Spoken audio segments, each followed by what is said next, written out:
Jeff Hunter, who is with Buffalo Rumblings. He's the editor over there. It's the SB Nation Buffalo Bills site. Jeff, thanks for joining us. Appreciate the time. How are you, sir? I'm doing awesome. How are you? Well, your team's 3-1. You got to be doing pretty well, man. I mean, I think most Bengals fans would kill to be in that boat at this point. But appreciate you coming on. Appreciate you, tuning in and joining us here. Just let our viewers know, if you could, a little bit about yourself, how long you've been with Buffalo Rumblings, what you do over there, and maybe a little bit of your background as a Buffalo Bills fan. Yeah, so I've been writing with Buffalo Rumblings for about 2.5 years now. I started back as a contributor right after the end of the 2015 season. Been steadily building up. I'm now one of the editors under our editor-in-chief, Matt Warren.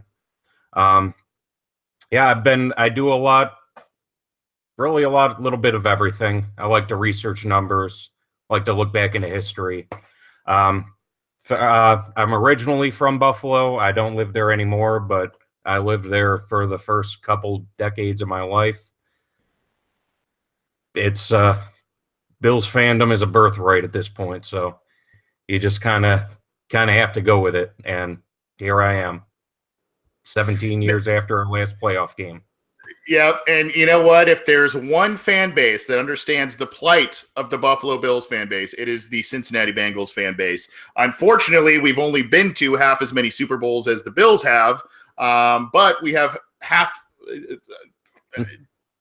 just half the amount of losses that the Bills have in the Super Bowl. Not to bring up old wounds, my friend, but anyway, thank you for being here. Appreciate it. Let's just dive right in. The Bills are 3-1. They've got a new coach. To me, it's a little surprising. We talked about it before we fired it up here.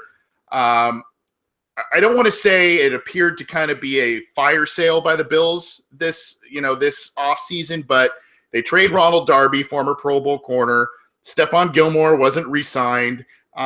Just kind of they didn't seem to do a whole bunch to mightily improve their team, yet they're 3-1. They've got a couple of good wins under their belt already this season. What's going on? What's going right with this team? And how big of an effect is that new coach having in Buffalo? Yeah, it's the tank talk was pretty heavy early on. But I mean, it was always kind of tempered, especially with the trade of Darby and then Sammy Watkins right at the same time, because they got some draft picks, but they also got some good players back in Jordan Matthews and EJ Gaines. Not quite at the level of player that they sent out, but if you're trying to tank, you're not going to take back Jordan Matthews and EJ Gaines. So I was always a little tempered on that.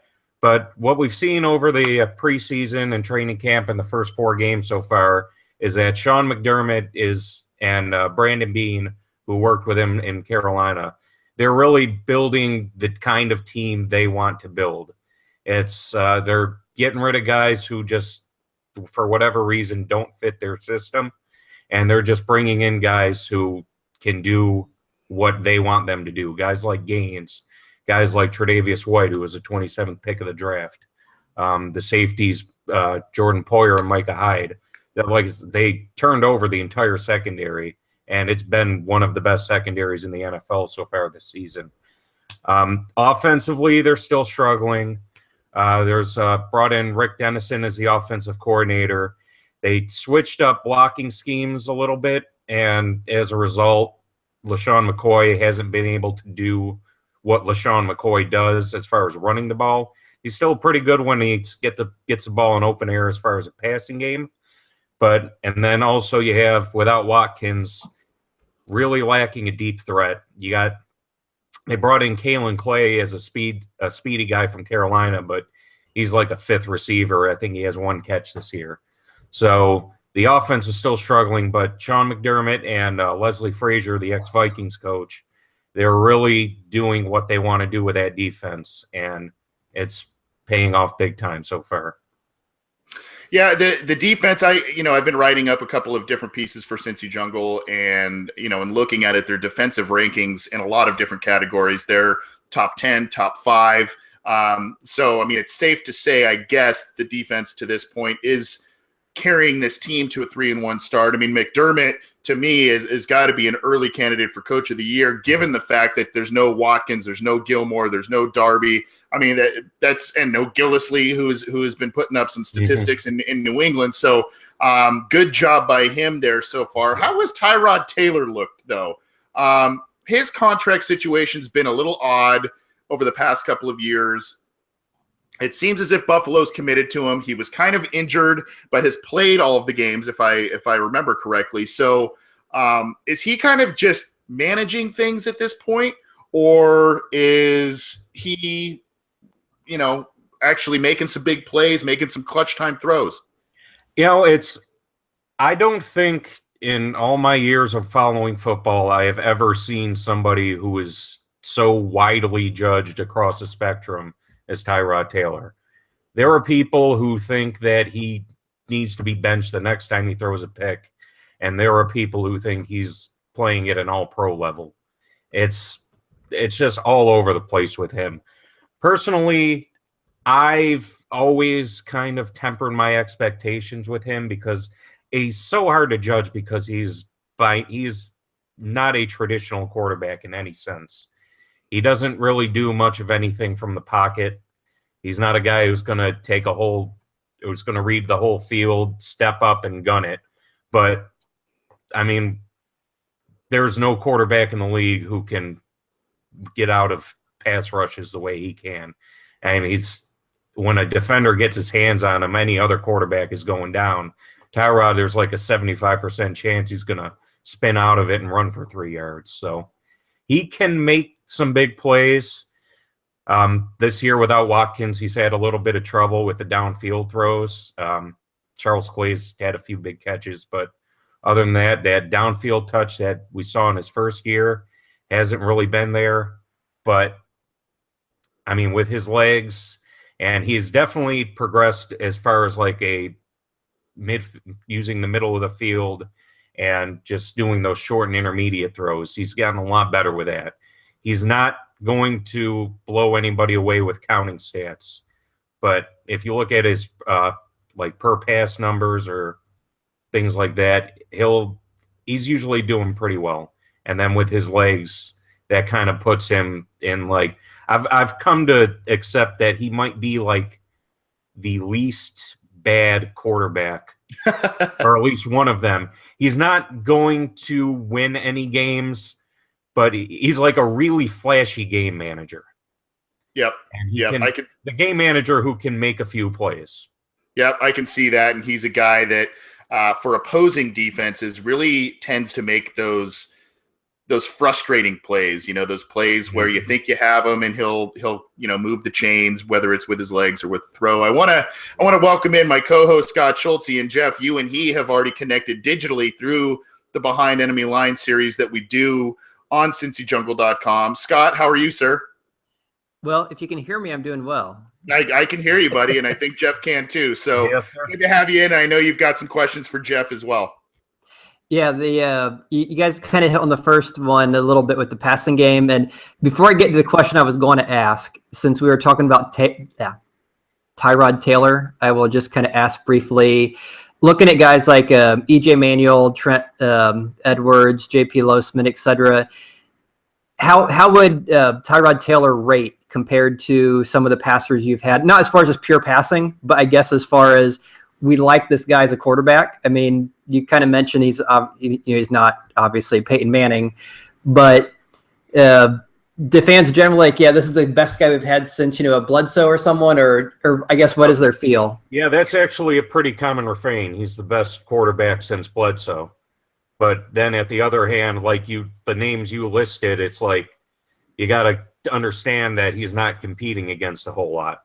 But I mean, he's made Pro Bowls, albeit as an alternate, but he's been in the Pro Bowl.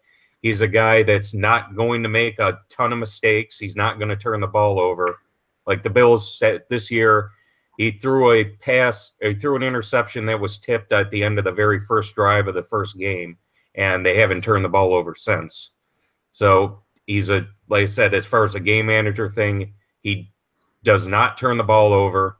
They don't move the ball well as you'd like to see, but he Yeah, best quarterback since Bledsoe is a very fair thing to say. And one question, and this is one that I know I had asked you somewhat in the Behind Enemy Lines series, so I guess I'll frame it a little differently. For those who are here in the podcast but haven't read the article, which I guess hasn't been posted yet, looking at the Bills as far as an offensive standpoint in the passing game, which I guess still goes back to Tyrod Taylor, they traded up for Sammy Watkins after a couple injury-prone years. They traded him to the Rams before the season started. They just lost Jordan Matthews to an injury, so he will be out against the Bengals. And then Zay Jones seems to be struggling, converting targets into receptions. So I guess for a Bengals fan or even for a Bills fan watching the game, what should fans be expecting as far as a Bills passing game, a vertical game or any game involving throwing the ball forward? Yeah, it's like I touched on and when I talked to you earlier, Jordan Matthews is not a huge he's a good player, but he's the third leading receiver on the team behind LaShawn McCoy and Charles Clay. And like I say, he's a good player, but he's not vital to the offense. Like Zay Jones is having major struggles over the last couple games ever since he dropped that potential game-winning touchdown in Carolina. Outside of him, they're really thin on the depth chart overall. They did just sign back Philly Brown, who had been with them in the offseason. So, I mean, there was really not a huge vertical threat. They got Kalen Clay from Carolina, but like I say, he's fast, but he's really not much of anything else. The vertical passing so far this year has been Clay, and the backup tight end, Nick O'Leary, he had a couple big catches over the course of the year. So the passing game is not really involving the wide receivers as much as we'd like it at all right now, but the tight ends and LaShawn McCoy, whenever he gets the ball, he's a threat, especially out in open space. So, yeah, the Matthews injury, it hurts, but it doesn't really change my expectations one way or another. I know Anthony had started on the defensive side of the ball when you joined us. So as a kind of a draft fan, I will ask, last year in the draft, I know there was a lot of hype regarding a linebacker from Alabama, Reggie Ragland, who seemed to fall to them, who there were a lot of expectations. I know injuries have kind of hit him. Have you guys even had a chance to really see him much in training camp or preseason, or does he seem legit? Does he seem like someone who's going to be healthy and play? Yeah, Ragland was actually traded in the offseason. He's in Kansas City now. Okay, never. Oh. So yeah, he was a Rex guy in a 3-4 defense as a middle linebacker. He didn't really fit the 4-3 McDermott scheme. He was kind of floating as like a third linebacker, so they shipped him to Kansas City for a 4th-round pick. Is that the same with Cardell Jones? Was he also a Rex guy? Were they just trying to clean house? Pretty much. And then they came in, they drafted Nate Peterman in the 5th round. They brought in TJ Yates, who ended up getting cut, and now they have Joe Webb as a third quarterback / special teams ace. So yeah, Cardell, he has a big arm. He doesn't have a whole lot else, and they got a 7th for him from the Chargers. So, talking with Jeff Hunter, the editor over at Buffalo Rumblings, the SB Nation Buffalo Bills site. Going to talk to him here for a few more minutes. We've got a couple of questions in our live YouTube chat. I'm going to get to those in just a second, but I want it just, but kind of before we kind of transition a little bit into specifically the Bills against the Bengals and things of that nature, I want to ask, we talked about this 3-1 start. We talked about the defense potentially kind of carrying the Bills at this point, even though they have, a couple of nice wins under their belt. I don't mean to ask this as an offensive question here, Jeff, but are we looking at a little bit of a house of cards, especially with some of these departures that we've seen? Or is this, McDermott's building a winning culture. He's got, quote unquote, his guys there. and this is the start of something pretty special. You know, McDermott has a phrase that has kind of become the mantra of the team. It's trust the process. And that's kind of where we are right now. I mean, I definitely get that house of cards kind of feel with it a little bit, especially with the offense struggling so much. But like he's brought in his guys, he's running his defense with Leslie Frazier, and they're doing a very good job of it right now. And if the only reason to be skeptical is that a bunch of guys haven't been successful over the last year or two, right now they're doing fine. And I don't see any reason that they won't be able to hold that up as long as they stay healthy. Yep. I mean, barely lost, and unfortunately you told me you were at that Carolina game. I feel bad about that one. But barely lost that one. Their only loss of the season. They beat the defending NFC champions this last week. So impressive start to the season for them. A couple of questions from some of our live listeners, and for those of you who are new to the program, you can tune in live every week via YouTube or at cincyjungle.com and leave your questions, comments in the threads there. We monitor those. A couple of them that transition into this game against the Bengals here, Jeff, and one simple one was from Sam Turner II. Hey, Jeff, how are those limited guys looking for Sunday's game? We talked about a couple of those guys, but some of those guys who were limited this week so far and the injury report. I know, for those of you who don't know, we record Wednesday night, so it's a little earlier in the week, and some of those practices Thursday, Friday mean a bit more. But your thoughts on some of those people that have been limited so far this week? Okay, so I'm looking at the injury report right now. There's a few guys on there. Lorenzo Alexander and Kyle Williams have been having a rest day on Wednesday all year, so they'll be fine. Charles Clay had a death in the family, I believe, so he was excused today. As far as specifically the limited guys, Marcel Darius has not really been a big factor in the defense this year. He's only playing about a quarter of the snaps. Part of that is his injuries. Like the ankle injury. I was at the Carolina game and I saw him working. He went off on the first drive and spent most of the game working on the sideline trying to get back in. Cordy Glenn has missed the last 2 games with that foot ankle injury that's been bothering him since last year. Deion Dawkins, the second-round pick, has been starting in his place. Cordy Glenn is if he comes back, he hasn't been practicing, so seeing him limited is a good sign.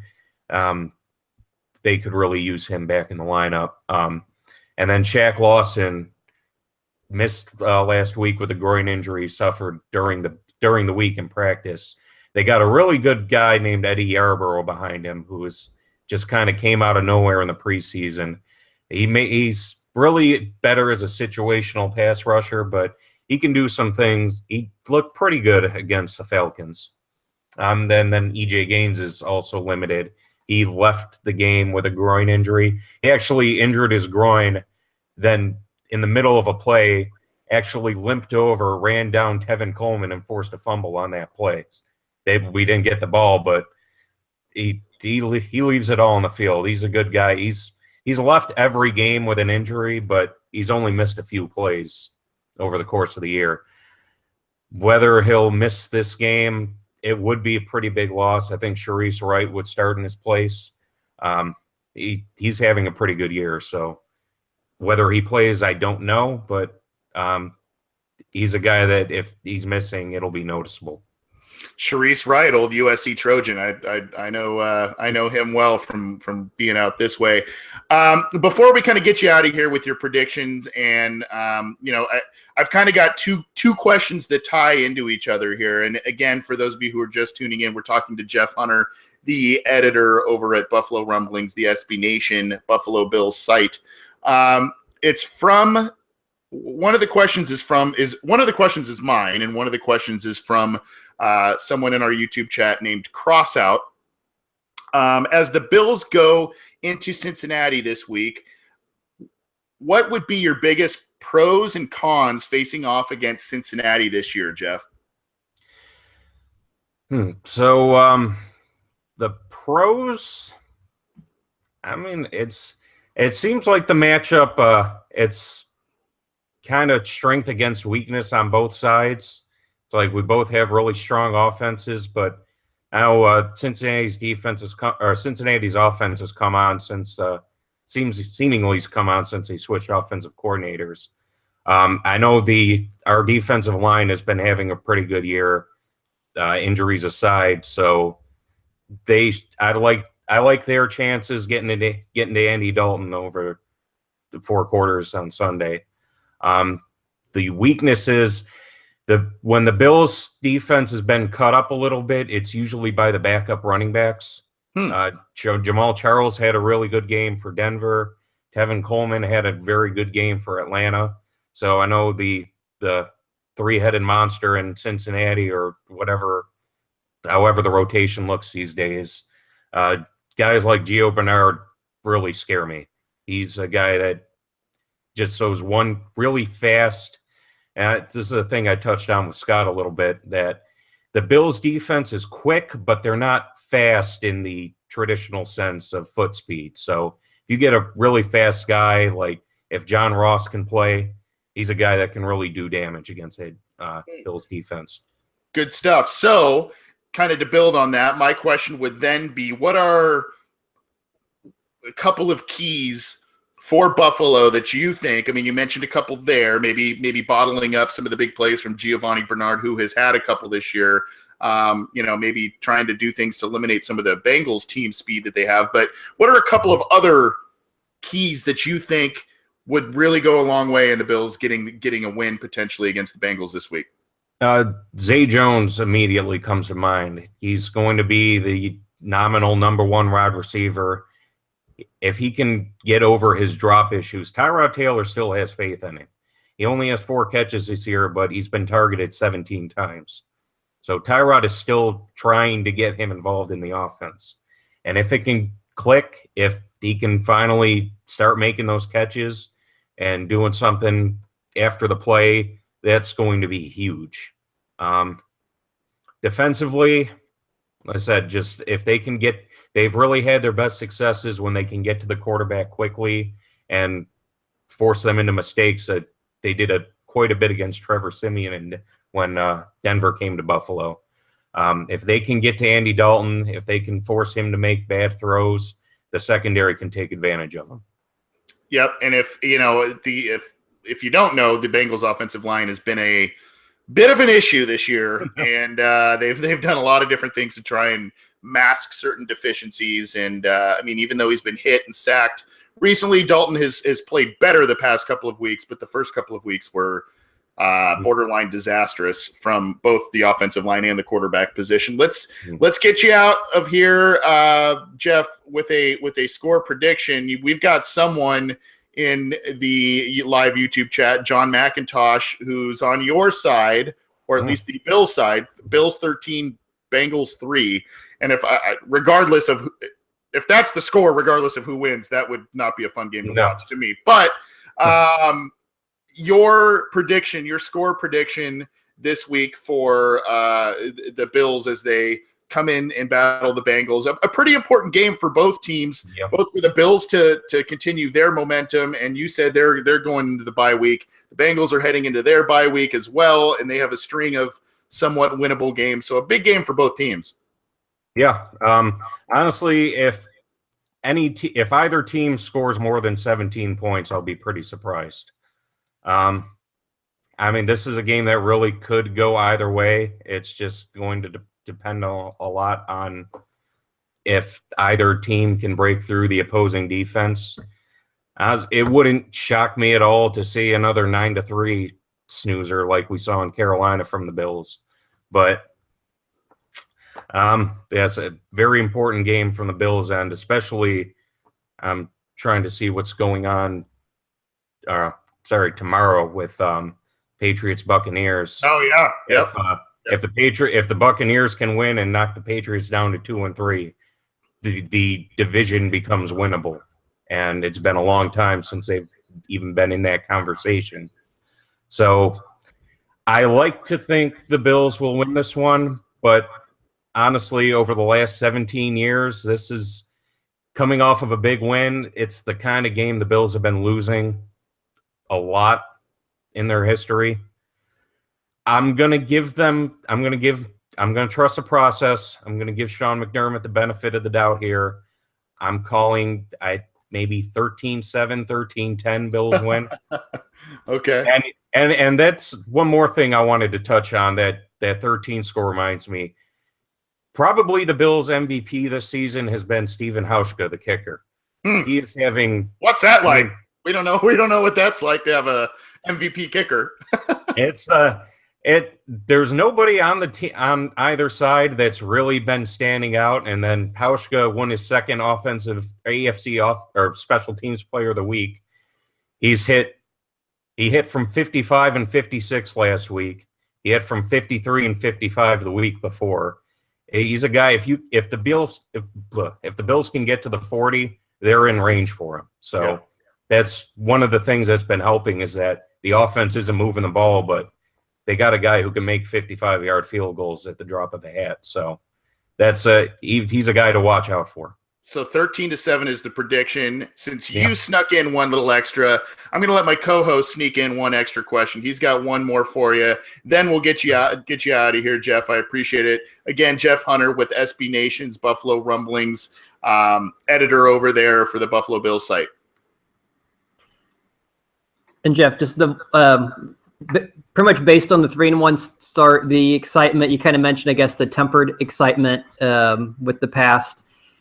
So I guess my question is kind of involved the coaching. Looking at some of the guys that they have brought in, and some of them who maybe had a little bit of success early on, or maybe there was some excitement for, hey, we got, Mike Mularkey or Dick Duran or Perry Flell or Chan Gailey, Doug Marone, Rex Ryan, Anthony Lynn, and now Sean McDermott. So I guess that's one thing very different. The Bengals just have stuck with one coach, win or lose, which has been a lot of frustration for us at times, because we haven't won a playoff game in 17 years with him as the head coach. So we'd like to see a little turnover. Maybe not that much, somewhere in between, one coach and it does. But I guess based on the initial returns, what you've seen, I guess, in training camp and preseason and the first 3 weeks, and the fact they are winning, is the sense that,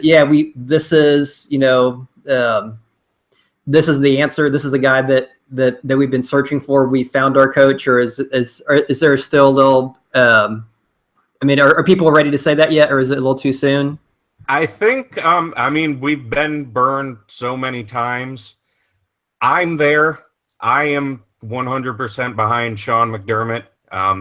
He's not flashy. Yeah, I know a lot of the Buffalo media says he gives a lot of really boring answers to questions, but he's got that right.